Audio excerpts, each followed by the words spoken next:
So as I do most spring before the boat goes in the water, we've got glass fibre and then we've got iron keels. The iron keels, they rust, it's inevitable they're going to rust, they spend most of their life in the water, so we need to protect these. And one of the things I use to protect these is Fertan. It's a rust inhibitor, so what it does is you put it on to bare metal, and within a few minutes it goes from a rusty colour to like a black. What it's doing there is it's using the rust that's on the boat to create a barrier, and then you leave that overnight and then you can paint over the top of it. It helps seal in the rusting process. Dead easy to apply, bit expensive, 500ml. If you were to buy it out of Chandlerley, you're £29.10. You can actually get 5 litres off the internet for considerably less overall for that, but 500ml is what we've got today. We're going to apply that. I've got a wee brush, you just whack it on the brush, quite liberal with it, you don't need to bother being cute with it. The only thing I would say is try and avoid putting it on the glass fibre, stick to the keels. So we're going to coat the keels and you'll see the transformation in the colour compared to what it is now. This is nice and smooth, so we ground this down using a flapper disc, which leaves it nice and smooth.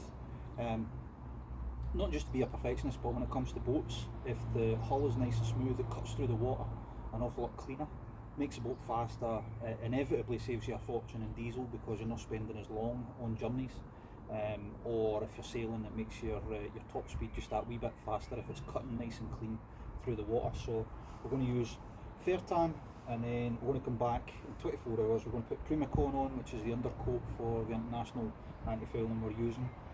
Then what we're going to do is we're going to put the Dover White anti-fouling on. We're going to create a little painted line at the top here on the water line, just to break it up, and that'll do us for this year. Then we'll get her in the water and hopefully enjoy her for a couple of months before she's all too quickly back out and back on the hard standing again. So let's get into it.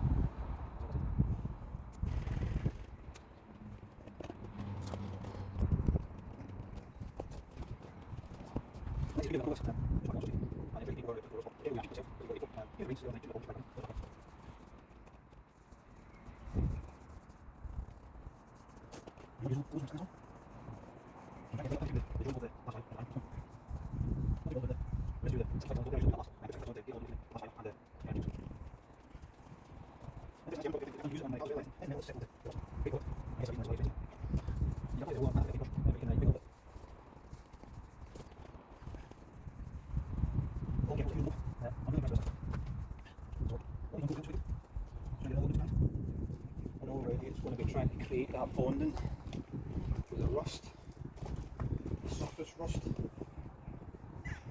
it's going to penetrate down into that, and then that's going to form a barrier to prevent further rust. And we do this every year on Rachel,